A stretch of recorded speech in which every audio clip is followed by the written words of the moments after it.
গোয়েন্দা গল্পে মোশাররফ করিম পারসাকে নিয়ে থাকছে চমক। বিগত কয়েক মাস ধরে ছাত্র আন্দোলনের জেরে বিনোদন জগতের বাইরে ছিল সাধারণ মানুষ। দেশে বিরাজ করা এমন স্থিতিবতার যেন রীতিমতো থমকে যায় দেশের সিনেমা হল।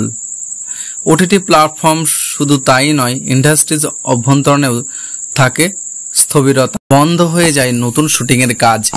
এরপর দেশে অন্তর্বর্তীকালীন সরকার গঠন হলে স্বাভাবিক হতে থাকে দেশের পরিস্থিতি। একে একে শুটিং ফ্লোরে ফিরতে থাকেন শিল্পীরা।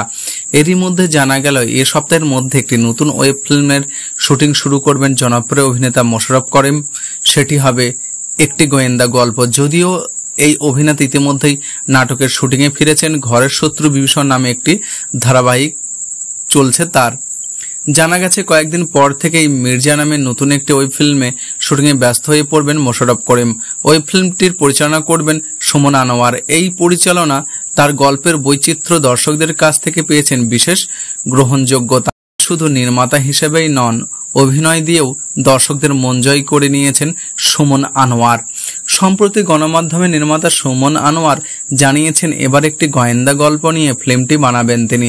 তার কথায় বিশ্বব্যাপী সিনেমা ও ওটিটি কন্টেন্টের মধ্যে থ্রিলার ও গোয়েন্দা টাইপ গল্পের জনপ্রিয়তা বেশি। তবে আমাদের দেশেও এই ধরনের কাজের জনপ্রিয়তা কম নয়।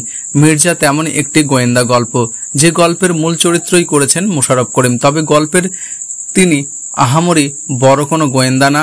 7 বোনের এক ভাই, সাদামাটা চলাফেরা, তবে তীক্ষ্ণ বুদ্ধিসম্পন্ন একজন মানুষ নিজের বুদ্ধি দিয়ে রহস্য আর জটিলতা সমাধান করেন। মোশাররফ করিমের বিপরীতে অভিনয় করবেন ব্যাচেলার পয়েন্ট খ্যাত অভিনেত্রী পারসা ইভানা। এর আগে মোশাররফ করিমের সঙ্গে বাপের বেটা নামের একটি নাটকে অভিনয় করেছিলেন তিনি।